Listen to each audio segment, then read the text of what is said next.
Hello all and welcome to the review. Harihara Veeramallu ChatGPT story. ఈ movie trailer చూసాక ఆ tiger scene, wolf scene, Kohinoor diamond, journey to Delhi, ఇలా ఈ elements అన్ని చాలా ఇంట్రెస్టింగ్ అనిపించాయి. అప్పుడే అనిపించింది ఎందుకు ఈ ఎలిమెంట్స్ అన్ని చాట్ జీపీటీకి ఇచ్చి ఒక ఇంట్రెస్టింగ్ నెరేటివ్ జనరేట్ చేయకూడదు అని. ఇంకేముంది, వెంటనే చాట్ జీపీటీతో కుస్తీలు పడి ఒక మంచి స్టోరీని రెడీ చేసాం. నాకైతే ఆ క్లైమాక్స్ పోర్షన్స్ ఇంట్రెస్టింగ్గా ఇచ్చింది అనిపించింది. మీరు కూడా మొత్తం విని ఏ ఎలిమెంట్స్ నచ్చాయో కామెంట్ చేయండి. Come on, let's dive into the ChatGPT's version of Harihara Veeramallu story. Kohinoor ఆత్మగౌరవం, రాజ్యాల వైభవం, ఆల్సో రాజ్యాల నాశనంకి సాక్ష్యాలుగా ఉంది. మీర్ జుమ్లా, గోల్కొండ వజీర్, షాజహాన్ దగ్గర ఉన్నత పదవి కోసం రాజకీయ పన్నాగంతో కోహినూర్ని తీసుకొచ్చి షాజహాన్కి అందించాడు. అలా కోహినూర్ మొఘల్ ఎంపైర్లో చేరి పీకాక్ త్రోన్లో చేరింది. కానీ ఎలా అయినా మళ్ళీ కోహినూర్ని వెనక్కి తీసుకురావాలని చెప్పి గోల్కొండ నుండి ఎవరో ఒక యోధుడు ఒంటరిగానే ఢిల్లీ పయనం అయ్యేవారు. కానీ ఇంతవరకు ఎవరు ప్రాణాలతో వెనక్కి తిరిగి వచ్చిందే లేదు. అది 17th సెంచురీ, 17వ శతాబ్దం. భారతదేశాన్ని మొఘల్ చక్రవర్తి ఔరంగజేబ్ అత్యంత క్రూరంగా రూల్ చేస్తున్న రోజులవి. ఈసారి ఔరంగజేబ్ కన్ను గోల్కొండ మీద పడింది. అబ్దుల్ హసన్ తానాషా పాలిస్తున్న గోల్కొండని 8 నెలల పాటు ముట్టడి చేసి సుల్తానేట్ కొడుకు తలనరికి తన చేతిలోనే పెట్టి చివరికి గోల్కొండని మొఘల్ సామ్రాజ్యంలో కలిపేశారు. ఇంకో పక్క అదే సామ్రాజ్యంలో ఔరంగజేబ్ సైన్యాధికారి మీర్జా ఖాన్ అక్కడే ఒక కుగ్రామం పైన దాడి చేస్తాడు. గ్రామస్తులందరూ ప్రాణాల కోసం పరిగెడుతున్నారు. ఔరంగజేబ్ ఏమో కోహినూర్ కోసం ఇక్కడ నుండి ఢిల్లీ వచ్చి చచ్చిపోతున్నారని తెలిసి ఒక్కరైనా ఆ కోహినూర్ని నా ఢిల్లీ నుండి తీసుకొస్తే మీ రాజ్యాన్ని మీకు అప్పగిచ్చేస్తా అని అందరినీ హేళన చేస్తూ చెప్తాడు ఔరంగజేబ్. ఆ రాత్రే సనాతన ధర్మాన్ని కాపాడే యోధుడు వీరమల్లు జన్మిస్తాడు. కానీ మీర్జా ఖాన్ దాడి వల్ల అప్పుడే పుట్టిన ఈ పసికందు చావకూడదని చెప్పి వీరమల్లు తల్లిదండ్రులు ఒక శివాలయంలో ఆ బిడ్డని దాచేసి నువ్వే ఈ బిడ్డని ప్రాణాలతో కాపాడాలని దండం పెట్టుకుని అక్కడి నుంచి వెళ్ళిపోతారు. సైనికులు అటువైపు వస్తారు. ఆ గుడిలో చంటి పిల్లడు ఏడుపు శబ్దం వినిపిస్తుంది. లోపలికి రావడానికి ప్రయత్నిస్తారు. కానీ ఎక్కడి నుంచి వచ్చిందో గాని అంత రాత్రి వేళ ఒక గరుడ పక్షి ఆ బిడ్డకి రక్షకుడిలా వచ్చి ఒక్క సైనికుడిని కూడా గుడి లోపలికి రానివ్వకుండా వాళ్ళని పొడిచి చంపుతుంది. ఆ రాత్రి ఆ గ్రామం మొత్తానికి ఒక కాలరాత్రి. ప్రజలందరూ వాళ్ళ ప్రాణాలు కాపాడుకోవడానికి ఎక్కడెక్కడో దాక్కుంటారు. పొద్దున్నవుతుంది. శవాలు గుట్టలుగా పడి ఉంటాయి.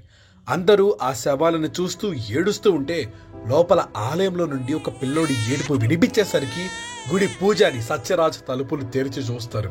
ఆ శివలింగం పక్కన ఒక పిల్లోడిని సనాతన ధర్మాన్ని కాపాడడానికి ఆ దేవుళ్ళే స్వయంగా కాపు కాచి బ్రతికిచ్చిన ప్రాణం అని వాళ్ళిద్దరి పేర్లు ఆ పిల్లోడికి పెట్టి ఆ పిల్లోడిని తీసి పెంచుతాడు.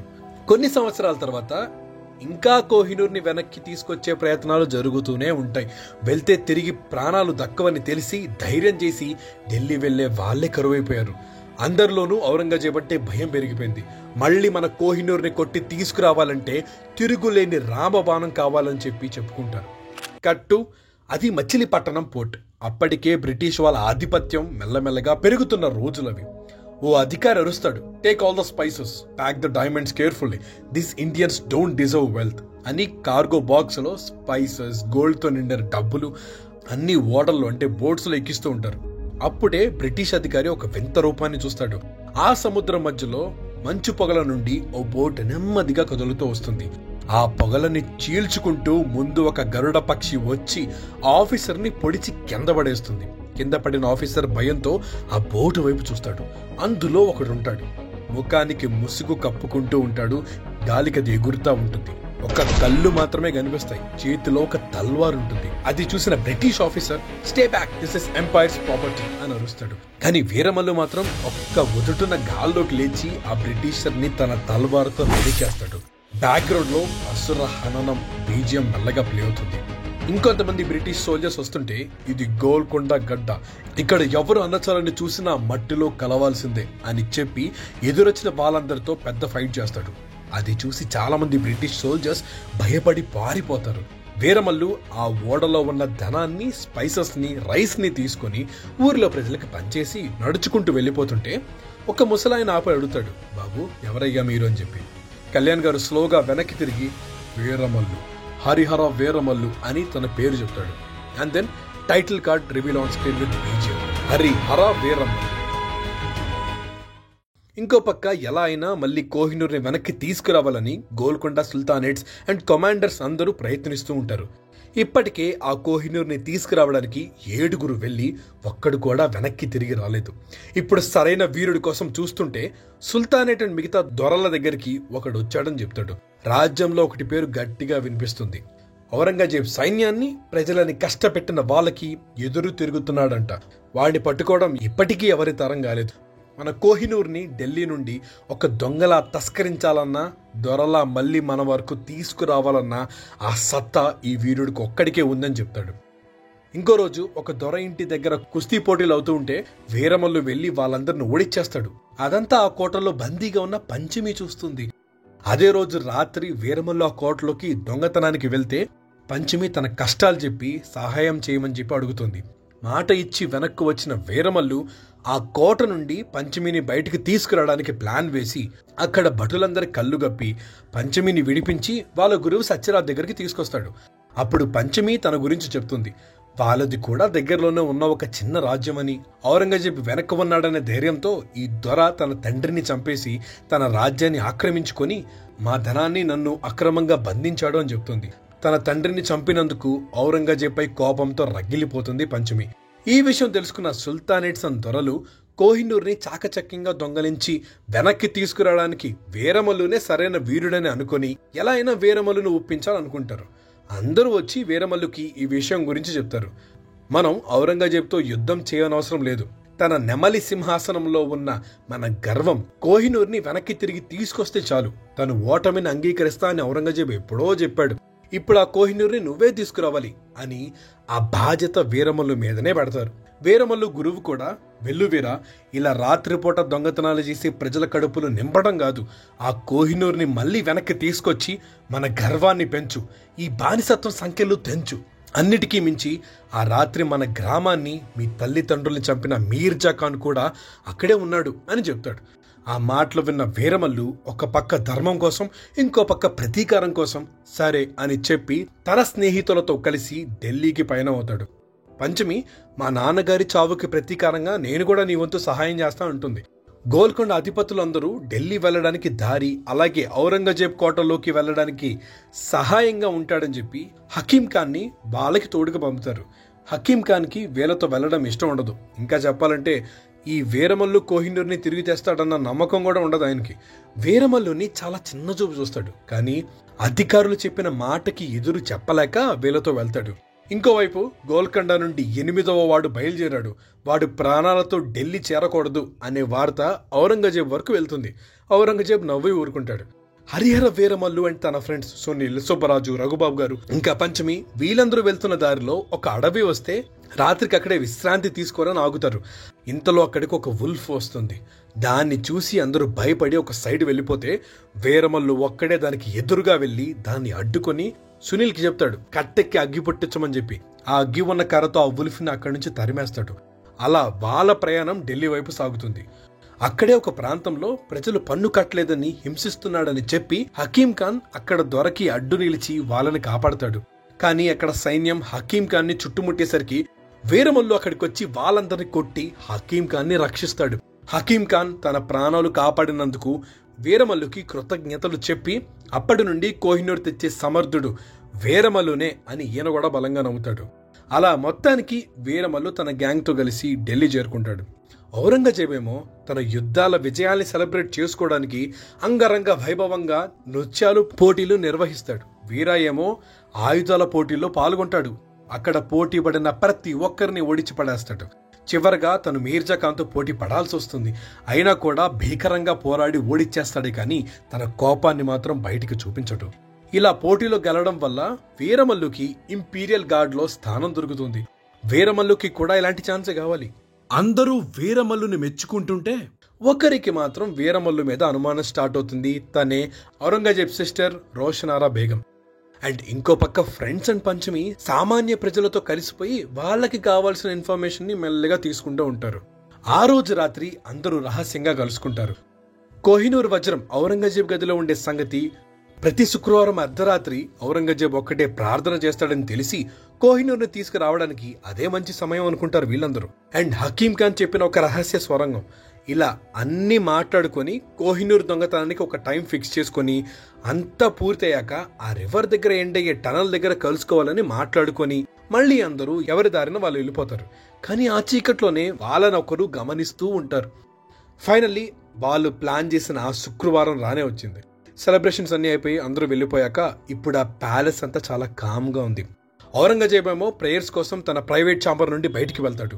ఇప్పుడు ఆ ప్రైవేట్ ఛాంబర్ దగ్గర కేవలం 2 గార్డ్స్ మాత్రమే ఉన్నారు. దూరంగా వీరమల్లు ఫ్రెండ్స్ పేలుడు పదార్థాలని పేరుస్తారు. ఆ శబ్దానికి గుర్రాలు, ఏనుగులు ఒక్కసారిగా ప్యానిక్ అయిపోతాయి. మంటలు స్పీడ్గా స్ప్రెడ్ అయిపోతూ ఉంటాయి. బయట సైనికులందరూ ఫైర్ ఫైర్ అని చెప్పి అరుచుకుంటూ పరిగెడుతూ ఉంటారు. ఇప్పుడు పంచమి వాళ్ళ ప్లాన్లో సెకండ్ ఫేజ్ని స్టార్ట్ చేస్తుంది. పరిగెత్తుకుంటూ కారిడార్లోకి వచ్చి ఎవరో ఒకడు ఆడవాళ్ళ గదుల్లో చొరబడ్డాడు అని చెప్పేసరికి సైనికులు అటువైపు వెళ్ళిపోతారు. ఇప్పుడు ఔరంగజేబ్ ఛాంబర్ దగ్గర మిగిలిన 2 దగ్గరికి వీరమల్లు మారువేషంలో వచ్చి శత్రువుల దాడి జరగబోతుంది, రాజు దగ్గరికి వెళ్ళండి అని అరుస్తాడు. వాళ్ళు అనుమానంగా చూసేసరికి వాళ్ళని అక్కడికక్కడే కొట్టేసి పడుకోబెట్టేస్తాడు. అలా వీరమల్లు ఆ ప్రైవేట్ ఛాంబర్లోకి అడుగు పెడతాడు. లోపల ఆ గది మొత్తం వెతికాక అక్కడ తనకు ఆ పీకాక్ థ్రోన్ కనిపించేసరికి వెంటనే వెళ్ళి అక్కడ నుండి కోహినూర్ డైమండ్ని తీసుకొచ్చేస్తాడు. ఇక బయటికి వెళ్ళిపోదాం అనుకునే టైంలో ఔరంగజేబ్ చెల్లెలు రోషనారా సోల్జర్స్తో పాటు వచ్చి వీరమల్లుకి ఎదురుగా నిలబడుతుంది. అప్పుడు అర్థమవుతుంది దానికి ఇదొక ట్రాప్ అని చెప్పి. కానీ వీరమల్లు ఆ సోల్జర్స్ అందరినీ కొట్టేస్తాడు. ఇక రోషనారా మాత్రమే మిగిలి ఉంటుంది. తను ఒక చిన్న కత్తిని బయటకు తీస్తుంది. ఆడపిల్లతో యుద్ధం చేయాలా అని చెప్పి వీరమల్లు ఆలోచిస్తుంటే రోషనారా ఆ కత్తిని కిందకు పడేసి మళ్ళీ కలుద్దాం వీరమల్లు అని చెప్పి నవ్వుతుంది. తన నిజమైన పేరు ఈవిడికెలా తెలుసని వీరమల్లు ఆశ్చర్యపోతాడు. వెంటనే వీరమల్లు కాళ్ళ కింద ఉన్న ఒక ట్రాప్ డోర్ని ఓపెన్ చేస్తుంటాను. అంతే, వీరమల్లు ఒక చిన్న గదిలో పడిపోతాడు. అందులో ఒక పెద్ద పులి ఉంటుంది. సడన్ గా ఆ రూమ్ లోకి పడిపోవడం వల్ల వీరమల్లుకి చాలా దెబ్బలు తగులుతాయి. చేతిలో నుండి కోహినూర్ జారిపోతుంది. ఎదురుగా పులి ఉంటుంది. వీరమల్లు ఆ పులితో భీకరంగా పోరాడతాడు. చివరికి దాన్ని చంపి ఆ చిన్న రూమ్ నుండి సొరంగంకి ఒక దారి ఉందని తెలుసుకొని అటువైపు వెళ్ళిపోతాడు. కట్ చేస్తే పంచమి మిగతా ఫ్రెండ్స్ హకీం ఖాన్ ఆ టన్నల్ చివరన ఒక రివర్ దగ్గర వెయిట్ చేస్తూ ఉంటారు. రోషనారా విషయం మొత్తం ఔరంగజేబ్కి చెప్పేస్తుంది. పంచమి అండ్ అందరూ ఆ టనల్ నుండి వీరమల్లు వస్తాడని ఊహిస్తే మొఘల్ సోల్జర్స్ అందరూ గుర్రాలపై వాళ్ళ వైపు వస్తూ ఉంటారు. హకీం ఖాన్ ఆ గుర్రాలను చూసి పంచమిని వాళ్ళని వెంటనే ఇక్కడి నుంచి పారిపోండి, ఇక హరిహర వీరమల్లు రావడం కష్టం అని చెప్పేస్తాడు. కానీ పంచమి మాత్రం హరిహర వచ్చేదాకా కదలనని చెప్తుంది. అంతే, అందరూ కలిసి వాళ్ళకి ఎదురుగా వచ్చిన సైనికులతో ఫైట్ చేసేస్తారు. కానీ వీళ్ళు తక్కువ మంది ఉండడంతో కాసేపటికి వాళ్ళకి బందీలైపోతారు. సైనికులు వీళ్ళందరినీ మళ్ళీ కోట దగ్గరకు తీసుకుని వెళ్ళిపోతూ ఉంటారు.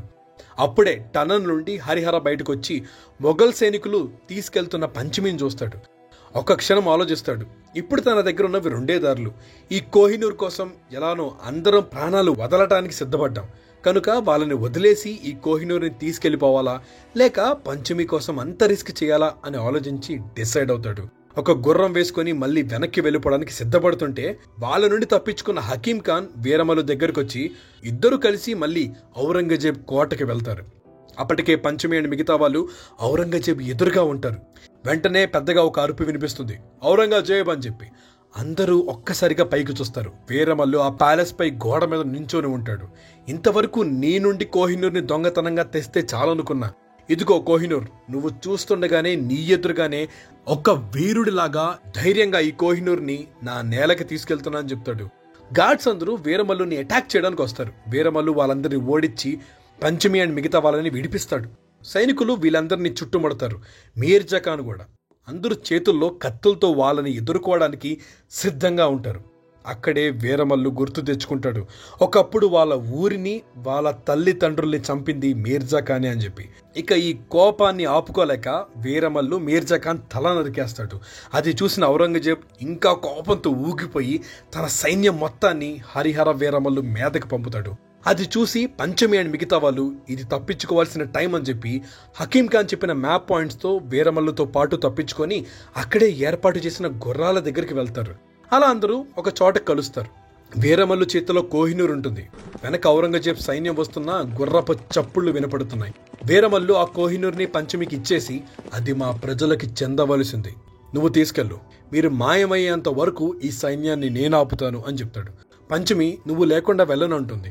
ఈ వీరమల్లు మాటిస్తున్నాడు, నీకు తిరిగి వస్తానని చెప్తాడు.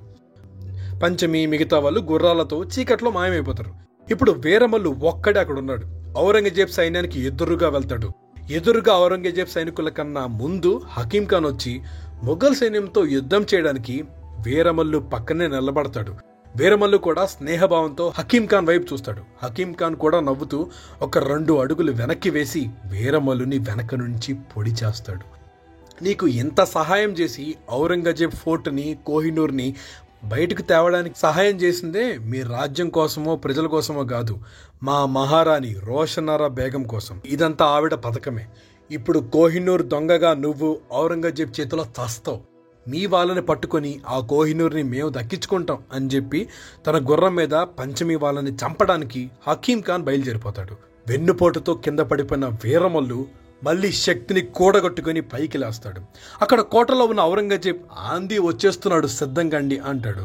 యుద్ధానికి బయలుదేరతాడు. ఇక్కడ వీరమల్లు ఒక్కడే అంతమంది సైన్యాన్ని ఎదుర్కోవడానికి తన గుర్రం మీద ఒక విధ్వంసం సృష్టించడానికి బయలుదేరతాడు. ఇంకో పక్క ఔరంగజేబ్ సైన్యం మొత్తం ఒక్క హరిహర వీరమల్లుని చంపడానికి దూసుకొస్తున్నారు. చావుకి దగ్గరవుతున్న తన ప్రేయసి పంచమి గుండెల్లో కోహినూర్ తిరిగి తెస్తానని ఇచ్చిన మాట, గోల్కొండ మొత్తం తన మీద పెట్టుకునే నమ్మకం, ఎదురుగా 1000 మంది ఔరంగజేబ్ సైన్యం, ఉన్నది ఒక్కడే వీరమల్లు. ఆ తర్వాత ఏమైంది? అది సెకండ్ పార్ట్. ఇదండి చాట్‌జీపీటీ ఇచ్చిన హరిహర వీరమల్లు కథ. నచ్చిందా? అయినో హోల్ స్టోరీలో మీకు నచ్చిన అండ్ నచ్చని ఆస్పెక్ట్స్ 2 ఉంటాయి. సో ఈ కథలో మీకు నచ్చినవేంటో అండ్ ఈ స్టోరీ విన్నప్పుడు మీకు ఏమైనా కొత్త సీన్స్ తడితే అవి కూడా కామెంట్ చేయండి. మళ్ళీ ఇంకో చాట్‌జీపీటీ స్టోరీతో కలుద్దాం. This is team the views signing off.